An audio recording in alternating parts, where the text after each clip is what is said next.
ایک ریاست مدینہ کے گھر چلتے ہیں جہاں پردہ شرعی طور پر زندگیوں میں داخل ہے۔ ایک فیملی ہے، جوائنٹ فیملی، وہاں کچھ لوگ رہتے ہیں۔ ریاست مدینہ کا یہ گھر ہے، پاکیزہ اور حیا یہاں پہ سب کے اندر موجود ہے۔ سورہ نور انہوں نے پڑھی ہوئی ہے اور شریعت کے احکامات کا ان کو علم ہے۔ اب یہ کیسے رہتے ہیں؟ شریعت نے بتایا عورت کو کہ اب گھر کے اندر اگر غیر محرم کوئی نہیں ہے تو ستر عورت کرو، تمہارا لباس ایسا ہو کہ صرف چہرہ اور دونوں ہاتھ کلائی تک اور دونوں پاؤں ٹخنوں تک یہ کھلے رہ سکتے ہیں، باقی سب کور ہوں گے، یعنی سر بھی ڈھکا ہوا ہوگا۔ پھر اس گھر کے اندر چھوٹے بچے بھی ہیں، ان کو کہا جو چھوٹے بچے ہیں نا، یہ کسی بھی کمرے میں کہیں بھی آنا جانا کر سکتے ہیں، ان کے اوپر اتنی روک ٹوک نہیں ہے۔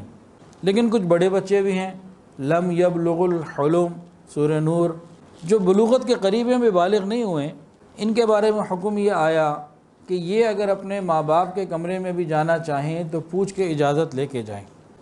پھر اس گھر کے اندر یہ جو بیوی بچے تھے نا، بیوی ہے، عورت ہے، اس کے بچے ہیں، اس کا شوہر ہے، اور ساتھ ہی ساتھ اس عورت کی ساس بھی ہے، بوڑھی بھی ہے اور بیمار بھی ہے۔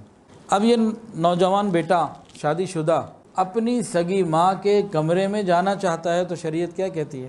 شریعت یہ کہتی ہے کہ اپنی سگی ماں کے کمرے میں بھی بغیر اطلاع کے مت جاؤ۔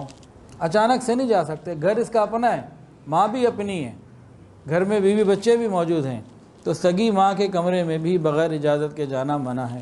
کیونکہ حدیث میں بات موجود ہے، ایک صحابی نے نبی علیہ السلام سے جب پوچھا تھا تو آپ نے کہا کہ پوچھ کے جاؤ۔ کہا میں خدمت کے لیے جاتا ہوں۔ تو فرمایا کیا تم چاہتے ہو کہ تمہاری ماں کے جسم کے اس حصے پر تمہاری نظر پڑ جائے جو تم نہیں دیکھنا چاہتے؟ تو نہیں میں تو نہیں ایسا چاہتا، کوئی پوچھ کے جاؤ۔ اب یہ گھرانہ رہ رہا ہے، یہ ریاست مدینہ کا ایک گھر ہے جو اللہ کے حکم کو نبی کے طریقے کے مطابق پورا کر رہا ہے۔ اب اس گھر میں کوئی دودھ والا آیا، کوئی سبزی والا آیا، کوئی غیر محرم دروازے پر آیا، دوپہر کا وقت ہے، گھر کے مرد تو گھر پہ نہیں ہیں، اب عورتیں ہیں۔ اب اس نے اس سے کوئی بات چیت کرنی ہے اور کوئی چیز لینی دینی کرنی ہے۔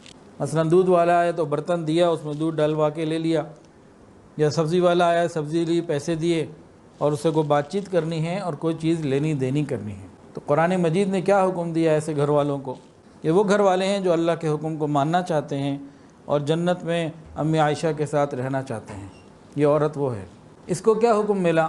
بات چیت سے متعلق تو قرآن نے کہا فَلَا تَخْضَعْنَ بِالْقَوْلِ، کہ بات چیت میں نرمی نہ ہو، اجنبیت ہو، روکھے پن سے بات کرو، بدتمیزی بھی نہیں کرنی لیکن ذرا سختی ہو، اجنبیت ہو، لوچ اور محبت اور اپنائیت نہ ہو۔ یہ غیر محرم سے بات کرنے کا اصول قرآنی۔ اب کوئی چیز لینی دینی ہے تو قرآن ہی کے اندر آتا ہے وَإِذَا سَأَلْتُمُوهُنَّ مَتَاعًا فَاسْأَلُوهُنَّ مِنْ وَرَاءِ حِجَابٍ۔ یہ گھر میں بیٹھی ہوئی ہے، ستر عورت پہلے ہے، اس کا سارا جسم پہلے چھپا ہوا ہے، صرف چہرہ، دونوں ہاتھ اور دونوں پاؤں کھلے ہیں بس۔ لیکن غیر محرم جو دروازے پر آیا ہے، اس سے کچھ لینا دینا ہے تو حجاب کا ذکر آ گیا۔ وَإِذَا سَأَلْتُمُوهُنَّ مَتَاعًا فَاسْأَلُوهُنَّ مِنْ وَرَاءِ حِجَابٍ، کہ بھئی یہ آیا ہے اب چادر کا پردہ درمیان میں ضروری ہے کہ پردے کے پیچھے سے لینا دینا کر لو۔ اب اس عورت نے باہر جانا ہے، ڈاکٹر کے پاس جانا ہے یا میکے جانا ہے یا کوئی اور ضروری کام آ گیا، اب گھر سے باہر نکلنا ہے۔ اب گھر کے باہر تو غیر محرم ہے، بازاروں میں۔ اب کیا حکم دیتی ہے شریعت؟ اب شریعت کا حکم قرآن مجید میں یہ ہے اس عورت کو، ریاست مدینہ والوں کو، یدنین علیہن من جلابیبہن، کہ یہ اپنے اوپر سروں سے آگے اوڑھنیاں نیچے لٹکا لیں۔ ذرا غور کریں، جب سارا جسم پہلے چھپا ہوا ہے، اب جب باہر نکلتے ہوئے مزید کچھ چھپانا ہے تو اب کیا چھپائے گی؟ 5 ہی چیزیں رہ گئی تھی کھلی، ایک چہرہ، دونوں ہاتھ کلائیوں تک اور دونوں پاؤں ٹخنوں تک، اور سروں سے جھکانا ہے تو کیا جھکایا، کیا چھپایا جائے گا؟ خود بتائیں جی، آپ بتا دیں، چہرہ ہی چھپایا جائے گا نا۔ تو یہ ایک انداز ہے شریعت کا، اللہ کرے ہمارے گھروں میں زندہ ہو جائے۔